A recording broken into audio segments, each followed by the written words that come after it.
बहुत तरह के होते हैं, बट इनका अगर हम डीपली एक बार अंडरस्टैंड करें तो इनके बहुत ज़्यादा साइड इफ़ेक्ट्स होते हैं हमारे मेंटल हेल्थ पे, हमारी फिजिकल हेल्थ पे, और ओवरऑल जो डेली एक्टिविटीज़ हैं उस पर बहुत ज़्यादा इम्पैक्ट होता है।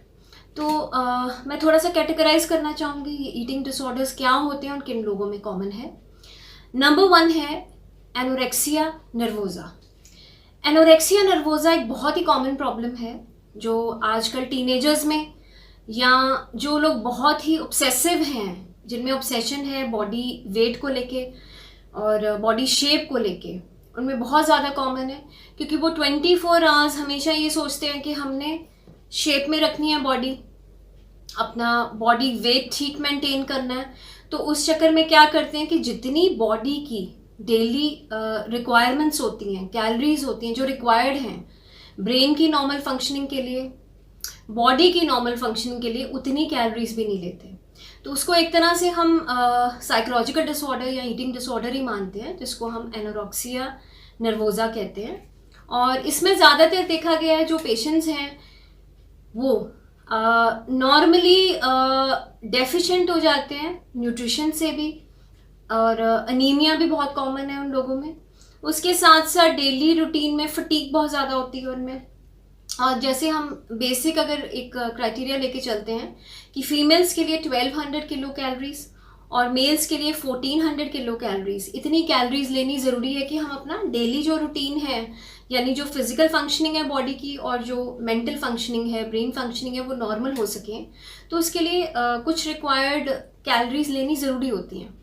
तो एनोरेक्सिया नर्वोज़ा के जो पेशेंट्स हैं उनमें ये प्रॉब्लम बहुत ज़्यादा होती है, जिससे माल न्यूट्रिशन, अनीमिया और कई तरह की बोन की डेफिशिएंसी, विटामिन डी की डेफिशिएंसी, विटामिन B12 की डेफिशिएंसी और कई तरह की डिसऑर्डर्स फिजिकल और मेंटल हेल्थ पे बहुत सारी प्रॉब्लम्स आ जाती हैं। सेकंड होता है जो बहुत ही कॉमन है, उसको हम कहते हैं बुलिमिया नर्वोज़ा। बुलिमिया नर्वोज़ा में क्या होता है कि आपने सुना होगा जैसे बिंज ईटिंग डिसऑर्डर, ये भी एक तरह का डिसऑर्डर होता है। तो इसमें कुछ एपिसोड्स होते हैं पेशेंट के, और कुछ लोगों का माइंड पे बिल्कुल कंट्रोल नहीं होता, जो वो कुछ टेम्पटिंग खाना देखते हैं जिनको बहुत अच्छा लगता है, तो कुछ एपिसोड्स के लिए बहुत कम समय में बहुत ज़्यादा खाना खा लेते हैं और फिर कंट्रोल नहीं कर पाते, और फिर उनमें एक गिल्ट फीलिंग आती है कि मैंने बहुत ज़्यादा खा लिया और उसको मैंने गलत कर लिया। तो उसको वॉमिट आउट करने की कोशिश करते हैं, एक्सेसिव एक्सरसाइज करते हैं, टॉर्चर करते हैं बॉडी को, तो इस तरह की सारी चीज़ें करते हैं। तो वो भी एक तरह का डिसऑर्डर ही है। और लास्ट में है binge eating disorder. Binge eating disorder होता है जिसमें पेशेंट खासकर जो साइकोलॉजिकल लेवल पे बहुत ज़्यादा स्ट्रेस्ड आउट होते हैं और जिनका अपने ऊपर बिल्कुल कंट्रोल नहीं होता, उनमें बहुत कॉमन होता है। तो बिंज ईटिंग डिसऑर्डर में पेशेंट का, उनको स्ट्रेस में पता ही नहीं लगता वो एक टाइम पे कितना ज़्यादा खा लेते हैं, और जब भी स्ट्रेस होता है तो उनको और कुछ नज़र नहीं आता, खाना नज़र आता है। तो उस केस में ऐसे पेशेंट्स को गिल्ट फीलिंग भी नहीं होती अपनी बॉडी को लेके, और टोटल आउट ऑफ कंट्रोल होता है माइंड, कि उनका बिल्कुल कंट्रोल नहीं होता खाने के ऊपर।